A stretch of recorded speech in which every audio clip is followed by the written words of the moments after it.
আড়াই দশক পর দিল্লির কুর্সিতে বিজেপি নাকি ফের আম আদমি পার্টি, শনিবার নজর সবার। বুধবার ভোট গ্রহণ শেষে বেশিরভাগ ভোট ফেরত সমীক্ষায় বিজেপিকে এগিয়ে রাখা হয়েছে। দিল্লিতে সরকার গড়তে ৩৬ জন বিধায়কের সমর্থন দরকার।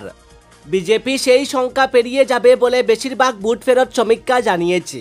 একটা দল ২০১৪ সাল থেকে দিল্লিতে ক্ষমতায় রয়েছে, অন্য দলটি ২৬ বছর আগে দিল্লির কুর্সি হারিয়েছে।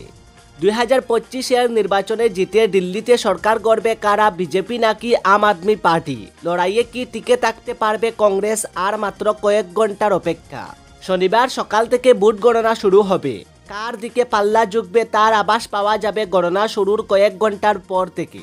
দিল্লিতে মোট ভোটের সংখ্যা ১.৫ কোটির বেশি। বুধবার ৫ ফেব্রুয়ারি এক দফায় দিল্লির ৭০টি আসনে ভোট গ্রহণ হয়েছে।